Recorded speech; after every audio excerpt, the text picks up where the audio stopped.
Some other things, if we had time, that Jim talks about in his book have to do with entering the story world. And he's kind of changed up a lot of the terminology that we're used to using. Again, conflict is more trouble, setting is more the story world. And so these are some activities that kids can do to kind of create that story world. And I do a lot of these in creative writing. So make a map of the place. Like, what's it look like? Where are things situated?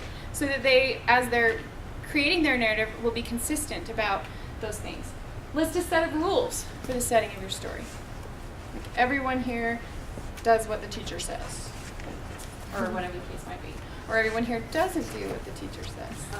Where are you looking at? Or the school bus is not a school bus, it's an unschool bus. Find images that would fit in your story world, or draw or illustrate it. I have boxes of magazines in my room because I'm always asking kids, go to the visual, like what would it look like? And then I can't draw. Look at all these things I have for you. Write classified ads that would be typical of the inhabitants of your setting or in their newspaper. And then The Triggering Town is a book by Richard Hugo, and it is on your source list, that talks about, and I do this in creative writing, it's super fun, to get kids into collaboratively composing. And I was thinking, when my kids were in 4th grade, they always did community projects. And they were cool, like you walk into one classroom and the entire community is laid out. But I always was like, where's the stories? Where's the people? So Triggering Town talks about kids create a location, a fictional town, wherever they want. They come up with population, with major, like what's the economy, what do people do for jobs, and they create that town. They can put it on a map somewhere, and then they start, there's all these different like character stems, like I am the loner of the town, I work in the library, I have 7 cats, just those kinds of things. No one knows what I do, and then they take those and they create a character from that, and then they start having their characters interact with each other in the town. So it becomes kind of this really super cool. I had 4 kids collaborating at one point, and there was a wedding. It was really cool to see them kind of just catch on to that idea and creating that world of the story and creating their own setting instead of relying on something else. The first time we tried to do it, I had this one girl that it had to be, oh, where's the place, the Twilight place? Forks. It had to be, and I was like, we're not doing Forks. And then they came up with something more original, so in Maine somewhere. It was cool. So those are just some others. Experimenting with format and mentor text. We've talked about mentor text several times.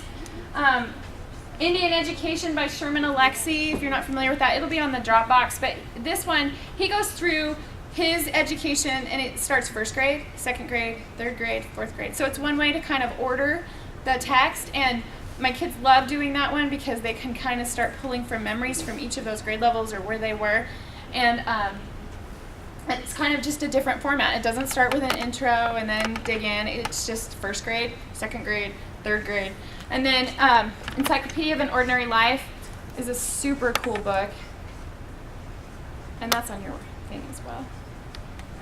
So on this one, she goes through, it's Amy Krauss Rosenthal, and she just starts with A, and then she sets it up like an encyclopedia. And I think I mentioned this earlier. Kids, some don't have familiarity with what an encyclopedia looks like. So this is just first entry, Amy. For a while I wish my name was spelled Amy, A-I-M-E-E. It seemed so much more original, innovative, so chock full of vowels. I like that my name can spell May and Yam. When I was growing up, my parents would sing the old song, Once in Love with Amy. I always liked when they did that. In my dating years, the song was Amy by Pure Prairie League. Boy singing, Amy, what you want to do? I always liked that little serenade as well.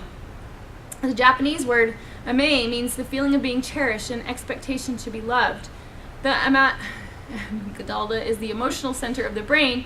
People close to me call me AIM, and that feels affectionate and validating. Conversely, I am wary of people I've just met who are prematurely chummy and refer to me that way. I've been signing my name like this since the summer after 7th grade, when I invented it at overnight camp, sitting on my top bunk. So she kind of tells the story of her life through this encyclopedia entry approach. Amy Rosenthal. My father-in-law informed me that my married name could produce these 2 anagrams: hearty salmon, nasty armhole. I cannot tell you how much I love that. Answering machine. In most cases, it is more satisfying to get a friend's answering machine and leave a cheery, tangible trace of your sincere commitment to the friendship than it is to engage in actual conversation. We'd call that texting today, right? Anxious, things that make me, train schedules, vending machines, bibliographies, running into someone, allotting enough time to make a flight, and she just goes on. One of my favorites is tipping. It was one of those moments where I was like, other people do that. When she goes to tip, she wants them to see that she's doing it. So she's like, the cashier turns away and she's like, ew. So she's telling this story about, I want them to see that I'm leaving the tip. And it's just anxiety for her, which it's really funny. So that's one thing I've had kids do. And I start with brainstorming. So just make a list of things that are important in your life, or things that you connect to, or things that drive you crazy. And then alphabetize those. Now go through and tell the story for each of those. And that's kind of how their encyclopedias fold out.